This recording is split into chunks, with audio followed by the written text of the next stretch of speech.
Well, we had a nice moment together. That was fun. Yes. We're talking about Fayina's picture. It's Okay, wait. Okay, so we have to share this. So this is my picture from my dating days, okay, in the profile. Here we go. wubba wubba wubba. When I first saw that, I was like, "What?" I mean, I might start batting for the other team. Really? No, I'm just Mhm. kidding, but Well, I was it's gonna. that good. It's that We good. started the conversation that we haven't seen each other in a while, and I love your hair. I think I it have would be wild hair, my wild hair. the goddess coming through. Definitely. Yeah, I've So, returned to my wild ways. is that what it is? I think so. It's like it's going back to my youth, I guess, in a way. I know, isn't it amazing? I feel the same way. We're youthing. Yeah, it's I don't know what it is, but it's an energy of like childhood abandon and just loving life and being in joy. And I'm loving every minute of it. Me too. You know, I was listening to, I shared this with you, Oprah's interview of Esther Hicks. And it's such a, I mean, I found her work so many years ago, Ask and It Is Given. And then just this reminder that follow your bliss, that joy is the highest state that you can be in. It was so important. And I love that your name, that's your given name, right? Your My spiritual name, spiritual name is Ananda, Ananda Ananda, Ma, which means what exactly? the teacher of bliss. The teacher of bliss. And then you put Can I that tell you with the the funny photo, and it's like, teacher of bliss, the photo with the headset, it's perfect. But you know when it was given to me, it was given to me in like 2001 when I was like this therapist in a retreat where we were training and it was really serious, and I was given the name of teacher of bliss, and I came up to my teacher and I said, I don't get it. And she said, why don't you get it? I said, because I kind of tend to be depressed and melancholic. And, you know, my nature is sadness is like something I kind of enjoy getting into. And she says, don't worry, you're going to grow into your name. And that was exactly, really live into powerful. it, live into your name, Yes. So find your way there. And you I'm have. trying it on. It's kind of fun. Yeah. I think you're there already. You Something think tells so? me that having known you, so okay, so we've known each other since when? Since like 2000, um, let me see. Vanessa was the one. It was your birthday. You met Vanessa at your birthday. I would say it's 11 years. It's about 11 years ago that we met. Okay. And yeah, 11 And years, and you're a meditation teacher yeah, you and a came to martial me. artist. I was super impressed by the martial artist. I knew you could kick somebody's ass. Definitely impressed. I think people are more impressed by that than they should be, but okay. Yeah. Yeah, No, and it's it your was an warrior instant side. kind of recognition, right? There's an instant recognition that we were both, you know, seekers. We've been spiritual seekers, like looking for something. And it was a time in my life that I was part of a school, and Right. I was already really feeling myself expanding and looking for like-minded people to be a part of it. I think you met Melisa then as well, and a few Right. other people that became, you know, students in our group. Yeah, that was like the start of me connecting to what I call my tribe. Yeah. Because up until then, I was pretty much alone in a world of like, I felt like no one was like me. And then all of a sudden, Vanessa approaches me with, I think it was you and Patty Katz and Dahlia and Luba were like my first students, meditation students. Yeah. And I was more of a facilitator, and it just sent me on a journey of, wow, like how grateful I am that Mm-hmm. it's 11 years later and I feel so grateful to have met all of you and the growth that we've seen in each other, right? Since then, it's just amazing. And part of it was entering the school. Um, you know, school of philosophy. You want to talk a little bit about Mervyn Brady and the Academy of European Arts and Culture and what it's about? Wow. Well, in preparing for our chat together, I was going back to the beginning. Like for me, even though I was searching for something, I had no idea what it was exactly. And like you, I was involved in a lot of different groups and going to lectures that explored spirituality. But my meeting with a teacher with a school was very unexpected. And it was, I would say, it was mind shattering and life altering. It was just an invitation to a lecture. Once again, I'm looking for lectures, looking to expand. And it was a friend of mine, Magdalena, who's also a therapist. And she said, do you want to come to a lecture that's called, I think it was something like Love and the Soul. I was like, of course, I want to go to a lecture on love and the soul. I had no idea, but Yeah. the words, Yeah, who doesn't? right? Who doesn't want to go? Love and the soul. I mean, that's it. That was a buzzword for me. So I showed up and of course, ready to like have some sort of knowledge. I want knowledge. I'm thirsty for knowledge. And what I found was something that I didn't expect. It was a shift in consciousness, like a shift in state. I was in the presence of a teacher. I didn't know what a teacher, guru, or a conscious man was at the time. There was a group of about 50 participants in this lecture hall. And he was speaking about, I don't even know, to be honest, what the knowledge was, what he was imparting. It was nothing really shattering or exciting in terms of the content, but the energy that came. There was a shift in the energy in the room, like a buzzing, a vibration. And there was a moment that I started to feel like my heart is swelling and I'm beginning to feel love. And I'm like, what is this? Like, did they spike my drink? It was like a static moment of feeling like a remembering of a love state, like a love state that it was something that I almost felt like, okay, this is the feeling I've always been looking for in a romantic relationship, love, being in love. But Right. here I'm experiencing just being in the presence of a man who's talking about, at the time, he was just talking about art.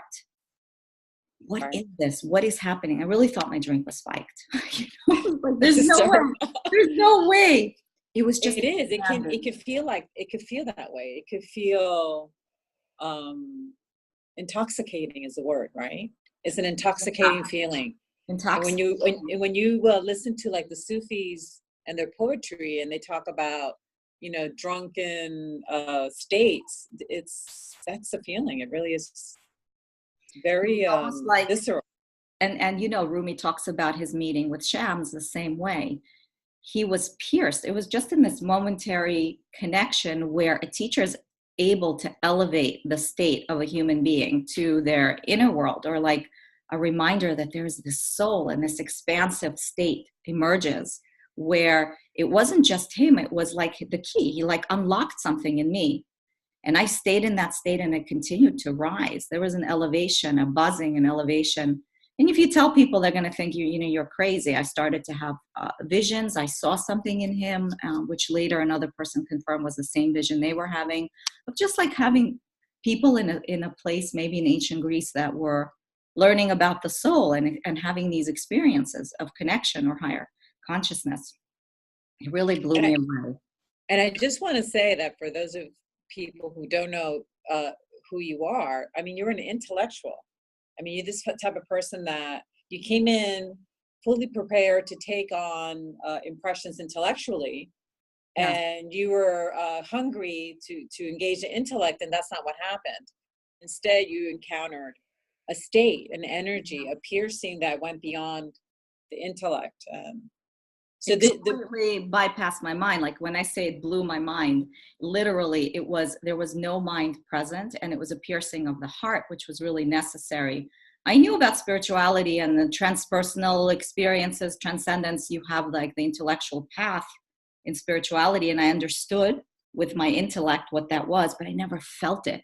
So it was like this instantaneous moment of understanding what an altered state of consciousness feels like, without a substance. There was no substance present. It was completely a natural state.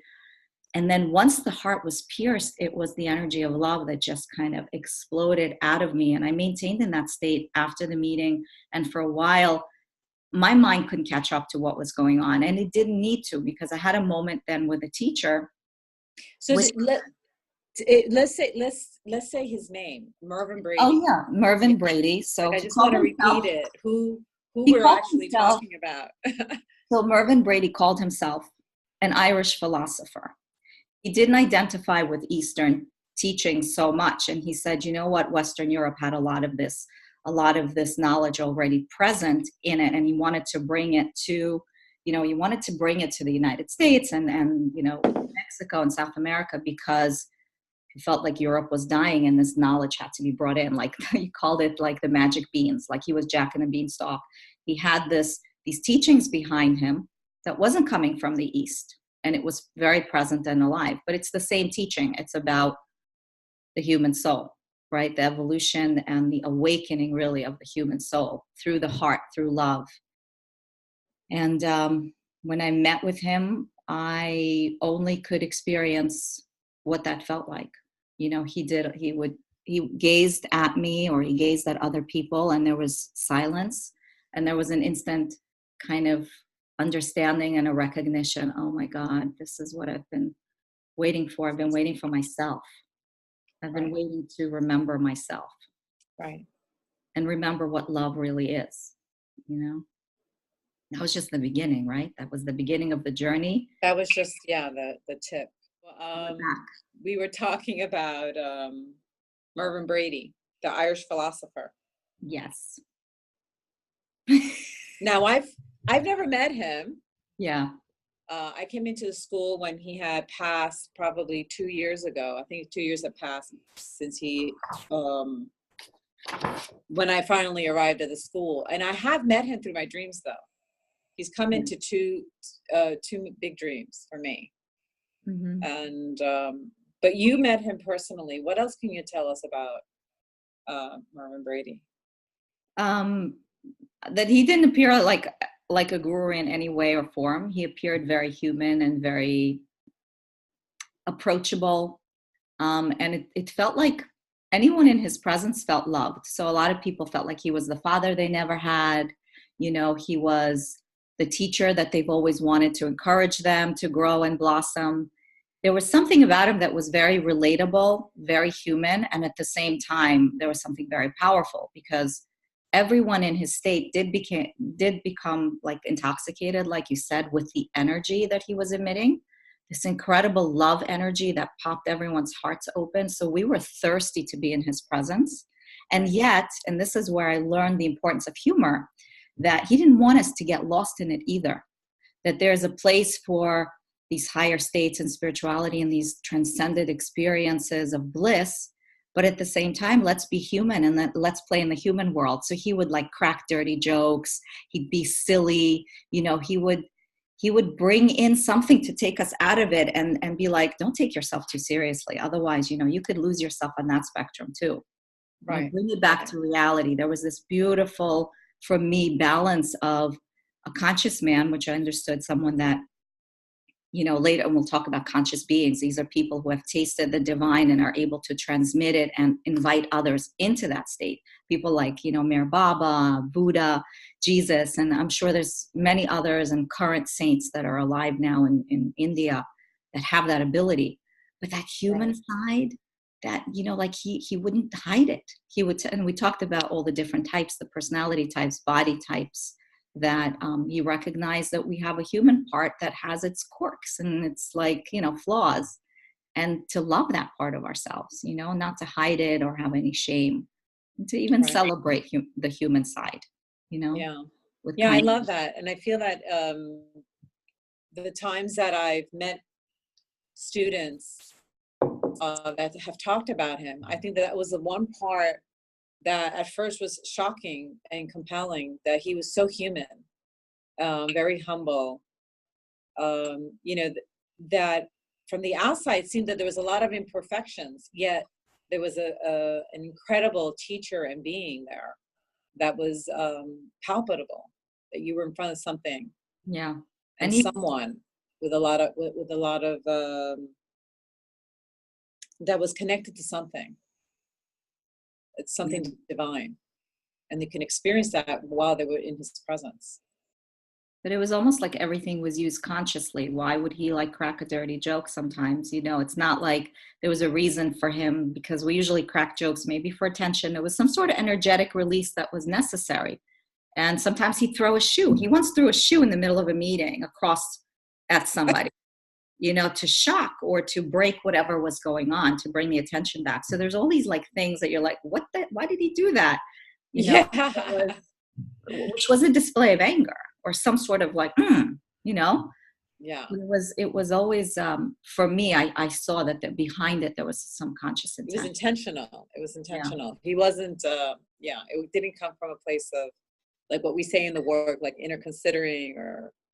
No, you know, and, you know, going back to what you said, like all of us were different, right? Every student that came into that school came from a different place. I came from my intellect. My mind is very powerful. Other people were coming in with, they were more like involved in yoga and movement, more body oriented. So Right. there was a completely different approach, and the school had dances and had other ways to like open up the emotional center, because Right. that is the pathway to the soul, is through the heart. So wherever we were coming in, there was a way for us to be met. And I remember what he said to me, the most important thing he ever said to me is like, put away your notes and put away all the books and just be here. Right. Just be here, because and put away everything you think you know. Right. Like, clear your mind and present yourself. So in the beginning, I just sat in the meetings in silence, being like, I remember you telling me that when I first entered the school. yeah, I also have an intellectual side. yeah, And I felt like, okay, give me all the information I need. I'm going to read it. And you were like, no, take this time not to read anything and to just drink it in and try to be open to that something different that you're experiencing something different. Because what happens is when you're a seeker, you're seeking so many things, and they start to fit into the different things that we've already encountered. And so it really is something very, very different when you become part of a school that we're self-remembering and being present is the cornerstone of what we do in meetings. To be able to enter that space, it's something very different. and not only in meetings but in life, and learning to access presence. And what are we really present to is ourselves, and how knowledge, this external knowledge, is not really necessary, because it feeds the intellect. It doesn't really feed the soul that already has the access to all collective knowledge that's ever been written. It's already there. It resonates. So even when I did learn to read again, it was through presence, like going back to knowledge, but through the soul presence. So it's more about being reminded than learning anything. It's also about learning how to allow things to pierce you, to open the heart. Because it's like listening to Bach, but then really listening to Bach. Or reading Rumi, but really allowing Rumi to enter something and open. So the conscious beings are there to help us enter those states. They've left traces of creating consciously in presence, in higher states, so that when you're experiencing their art, their literature, their music, you're able to enter those states. I think that's probably the most beautiful thing that Mervyn taught us. He taught us how to feed the soul and how to enter those states through nature, through conscious art.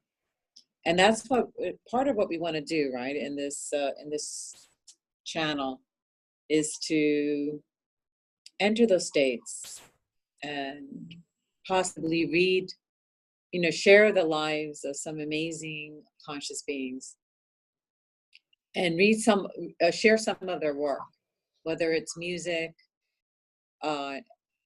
or they're beautiful words that they've left that have a way of piercing.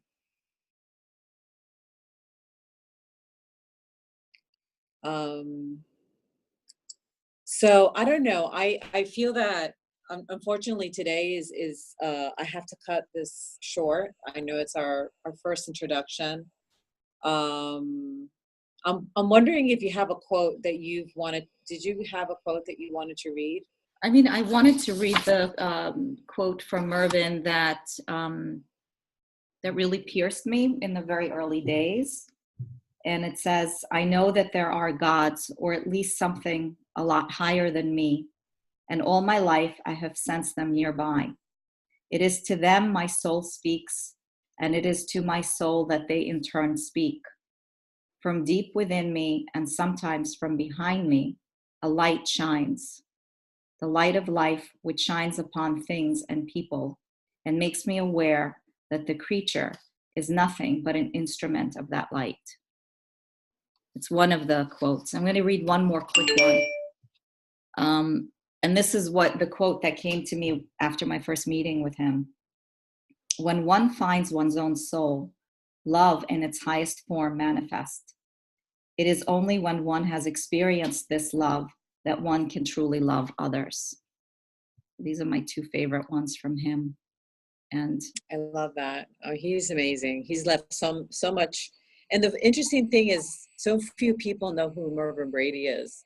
And for me, it's really would like to start to share a lot more about what this beautiful conscious being has left treasures of such a beautiful work.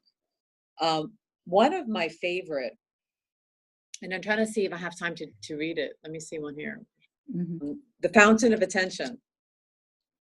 yeah. Right? Isn't that That's a beautiful one? Yes, that's his poem. Okay. Do you want to say anything about it, or you think I can just read it? You can just read it. This is about him explaining what self-remembering is, or remembering our inner world, remembering the soul. And it was given to everyone upon entering the group, entering the school. So just as a quick note on self-remembering is a term that's used in fourth grade schools to it speaks of what it is like to be present.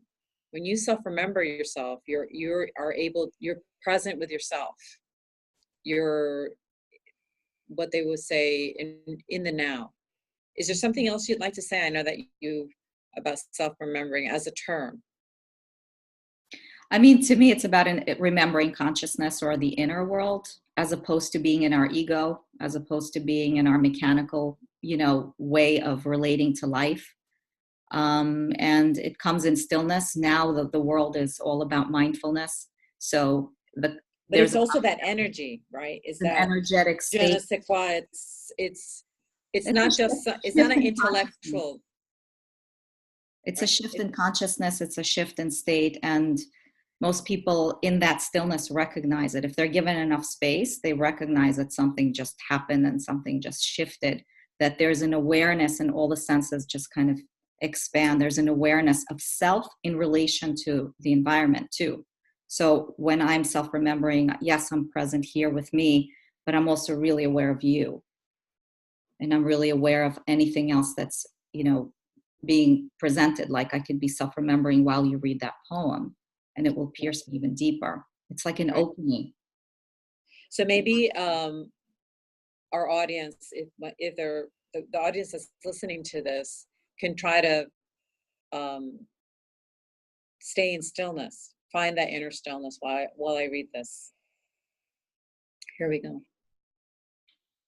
Self-remembering is the beginning and the end of all religion, the goal of all philosophy, the cure of all psychology, the universal equalizer of theories of everything, the origin of joy and immortality, the source of all true art, poetry, music, and paradox, the only spiritual act in the universe.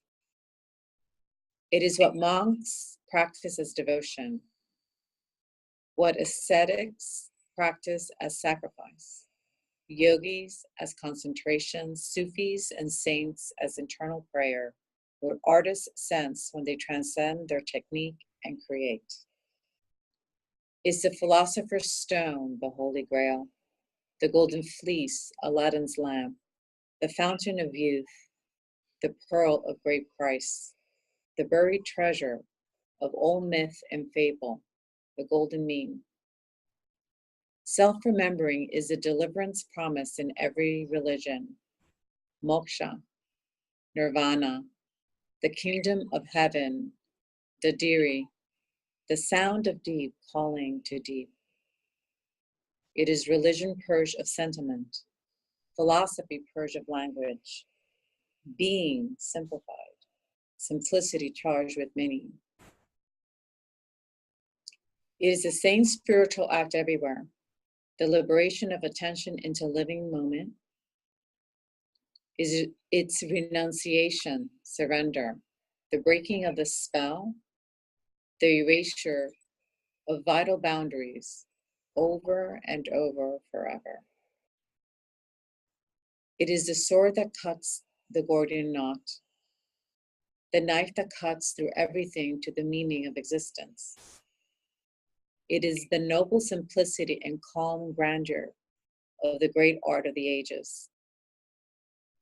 It is a cure for gravity, a pure listening, a perpetual motion of silence, the mystery of self, a spinning paradox like a binary star, present at the speed of light, the one true north, always everywhere, the realm of the finally real.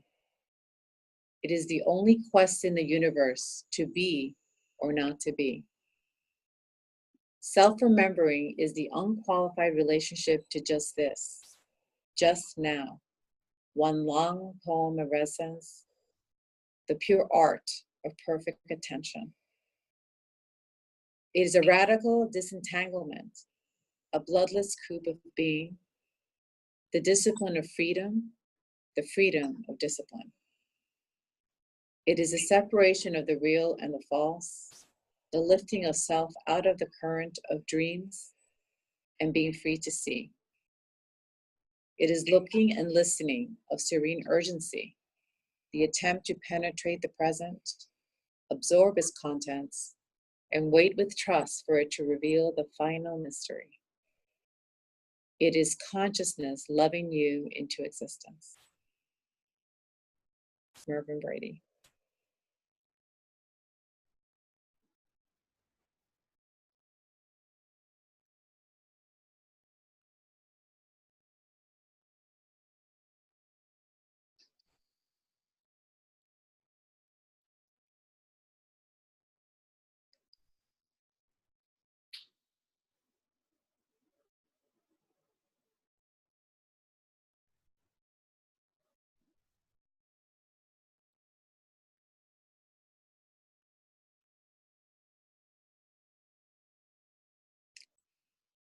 I love this energy that is almost as if the gods come in and grace us with this beautiful energy that pierces. It's grace.